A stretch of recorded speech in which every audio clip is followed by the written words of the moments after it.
ভোলায় 2টি আগ্নেয়াস্ত্র, 2 রাউন্ড তাজা গুলি ও 4টি হাতবোমা সহ তোফায়েল আহমেদ ফরাজি নামে এক ব্যক্তিকে আটক করা হয়েছে।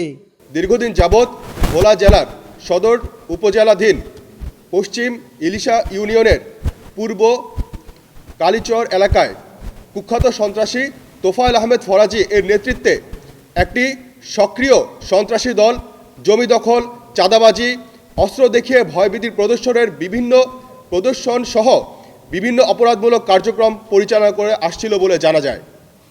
এরই ধারাবাহিকতায় গোপন সংবাদের ভিত্তিতে আজ 9 জানুয়ারি 2025 তারিখ বৃহস্পতিবার রাত 1টা হতে ভোর 4টা পর্যন্ত বাংলাদেশ কোস্টগার্ড দক্ষিণ জোন অধীনস্থ বিসিজি বেস ভোলা কর্তৃক ভোলা সদরের মাস্টার কলোনি এলাকায় বাংলাদেশ পুলিশের সমন্বয়ে একটি যৌথ অভিযান পরিচালনা করা হয়। অভিযান চলাকালীন উক্ত এলাকা হতে 2টি দেশীয় আগ্নেয়াস্ত্র, 2 রাউন্ড তাজা গোলা, 4টি হাতবোমা এবং 1টি পাসপোর্ট সহ কুখ্যাত সন্ত্রাসী তোফায়েল আহমেদ ফরাজিকে আটক করা হয়। আটককৃত সন্ত্রাসী ভোলা সদর উপজেলার শ্যামপুর গ্রামের বাসিন্দা মৃত সৈয়দ আহমেদ ফরাজি এর ছেলে। পরবর্তীতে জব্দকৃত সকল আলামত সহ আটককৃত সন্ত্রাসীকে পরবর্তী আইনানুগ ব্যবস্থা গ্রহণের জন্য ভোলা সদর থানায় হস্তান্তর করা হয়। বাংলাদেশ কোস্টগার্ড কর্তৃক ভবিষ্যতে জনসাধারণের যান ও মালের নিরাপত্তা প্রদানের জন্য এরূপ অভিযান অব্যাহত থাকবে।